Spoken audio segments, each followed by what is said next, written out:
It was 30th May 1959. The People's Action Party was basking in the euphoria of an electrifying electoral victory. To decide on who will be the Prime Minister, a secret ballot was cast. With a difference of one vote, Mr. Lee Kuan Yew went on to be Prime Minister, a post he held for the next 31 years. Born to a Straits Chinese Peranakan Hakka family on 16 September 1923, to a father just 20, a mother 16, Mr. Lee is the eldest of 5 children. He grew up with 3 brothers, 1 sister and 7 cousins living at 92 Kampong Java Road. As a young boy, Mr. Lee often played with the children of the Chinese fishermen and of the Malays living in a nearby kampong. He had no fancy clothes or shoes and no great abundance of toys. His father had been brought up a rich man's son, but the fortunes of both parents' families were destroyed in the Great Depression. He went to Telok Kurau Primary School, Raffles Institution and Raffles College, where he met his future wife Kwa Geok Chu.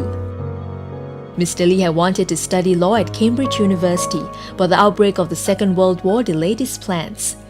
During the Japanese occupation, Mr. Lee worked as an English language editor for the Hodobu, a Japanese government propaganda publication, and operated a successful black market business selling tapioca-based glue. Mr. Lee's relationship with Kwa Geok Chu blossomed through the years of the Japanese occupation. After the war, Mr. Lee went on to study law at Cambridge University in England in 1946. Kwa joined him a year later. In December 1947, the couple married in secret in London. They later officially tied the knot in Singapore on 30th September 1950. He had tremendous aplomb, self-confidence, very jaunty. He was a handsome young man. After graduation, Mr. Lee returned to Singapore to start practicing law, but found his true vocation in the tumultuous politics of the time. Seeing the need for a developed political system to replace British colonial rule, Mr. Lee started the People's Action Party on 21 November 1954, together with a group of English-educated men, including Dr. Toh Chin Chai, Dr. Goh Keng Swee and S. Rajaratnam. Mr. Lee became Secretary General, a post he held until 1992. The PAP, led by Mr. Lee, contested and won the Tanjong Pagar seat in the 1955 elections, pitting himself against David Marshall's Labour Front-led coalition government. In the national elections on 1 June 1959, the PAP won 43 of the 51 seats in the Legislative Assembly, and Mr. Lee became the first Prime Minister of Singapore. The months that followed were paved with challenges. Mr. Lee struggled to cope with rising unemployment, insufficient housing and poor education. Faced with these problems, economic concerns and pressure from the pro-communist factions, Mr. Lee began to campaign for a merger with Malaysia to end British colonial rule in 1961. On September 16, 1963, Singapore became part of the Federation of Malaysia.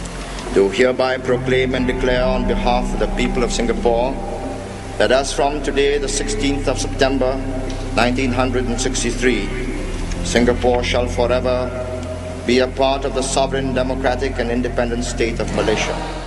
However, the union was short-lived. Conflicts over unequal distribution of wealth, decreased trade, higher demand for Singapore's revenues, and most significantly, racial politics caused tensions to rise. Unable to resolve the crisis, Malaysian Prime Minister Tunku Abdul Rahman decided that Singapore should separate from Malaysia. Mr. Lee tried to work out a compromise, but without success. In a televised press conference, Mr. Lee broke down emotionally as he announced the separation. I had believed in Malaysian merger and the unity of these two territories. You know, as a people connected by geography, economics, and ties of kinship. On 9th August 1965, Singapore became an independent nation. Mr. Lee now faced the formidable task of building a new nation, the start of a journey that will forever change his life and the life of Singaporeans. I am nobody's stooge. I am not here to play somebody else's game. I have